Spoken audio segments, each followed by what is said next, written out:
So this is your new moon forecast. So we've got a new moon happening in Gemini on the 28th of June, 2023 at 4:36 a.m. That's GMT time at 26 degrees and 42 seconds. So a new moon is all about new beginnings. It's about planting seeds of possibility. What do we want to focus on at the beginning of this new cycle?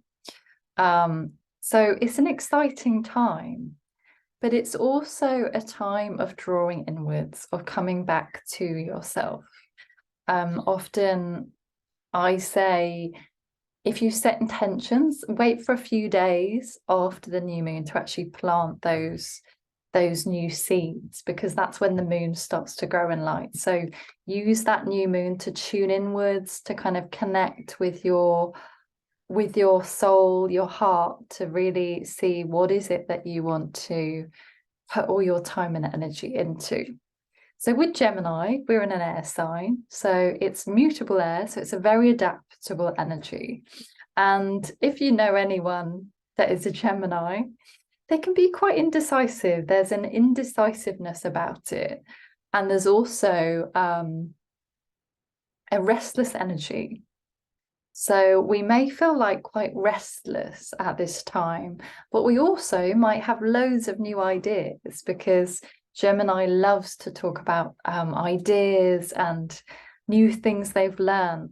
So you might find that you want to learn something new that just comes out the blue, that you feel inspired. So listen to that inspiration. So you may feel like you're spread. You just be aware you're not spreading yourself between too many pieces, because this is quite a air thing to do. But it's a really good time for us to see different points of view. So Gemini is really good at taking different points of view and assimilating information and knowledge. So you'll know if you have a Gemini in your life as well. So it's a fun energy. It's playful, it's dynamic. A lot of people that are Gemini, and you will have that somewhere in your birth chart, it's the part of us that's very dynamic. You know, the archetype is the twins. So one is in this world and one is, you can say, in the universe, and they are communicating. So it's, how do we bring those downloads and those ideas from the universe, from the divine, whatever you call it, and how do we bring it into the physical world? So the new moon's also in a square with Neptune. So Neptune can bring disillusions. So we may have all these ideas and kind of get swept up in our imagination and not really see the practicalities to how these ideas how we can go about making these ideas, bring them into the world. So just watch that. And you might get swept up in your emotions more at this time. So just tread carefully and notice, are there like old patterns surfacing?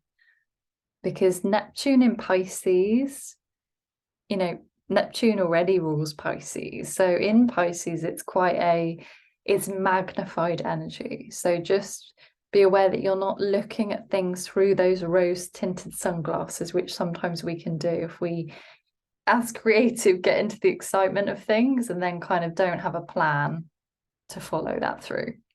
So just be aware of that. So there also could be like, you might feel confused about which creative projects you want to focus on in your business. So just let things simmer for a while and you'll probably have more clarity after the new moon. So you've also got Mercury in Gemini at the time of this moon. So Mercury is in its home in Gemini. So, we may feel more talkative and chatty than usual. This is a really nice energy for being more social and, sharing ideas and sharing thoughts and beliefs with the people around you. So you might find that. And there's also Saturn square Mercury. So this playful energy of wanting to communicate. Also, we might feel this inner tension between like, I want to have fun and talk about my ideas, and then Saturn going, well, how are you actually going to bring that into the world? What, you're talking about the ideas, but you're not taking action. So just look at in your life, what maybe is an idea you've talked about long ago that may be surfacing at this time, and you want to make a plan to make it happen. You set an intention, it could be a fluid plan, but just get that down on paper, because it's more likely to put energy into it if you do that. So making fluid plans and having containers and the structure for our creative ideas. So a lot of us creative people are very we get so excited about all these different ideas that we don't act on them. And obviously I'm not saying act on every idea you get. So I recommend getting an ideas book if you don't have one already. Get the ideas down, because those ideas might not all be ready to be birthed right now, but you can come back to them. So, is it, when I say container, is it having, an hour or two on a Friday that you put energy into writing that book or painting, whatever it is you're doing? So we've also got Pluto square the North Node and Jupiter.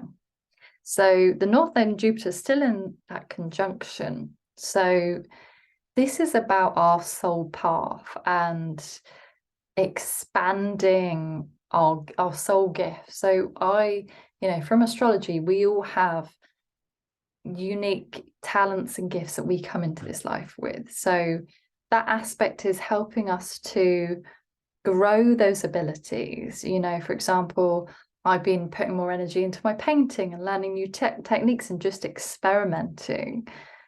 So what is that part of your soul path, that gift or that talent that you want to really cultivate? So just looking at that, and that Pluto square, that North Node,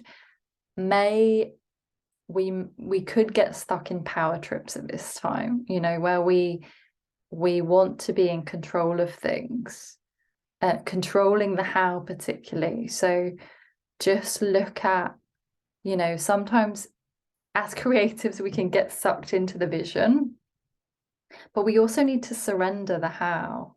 We may have a fluid plan, but we don't have to know exactly how that thing is going to come to us or how we're going to receive those ideal clients. So looking at, are you controlling the how?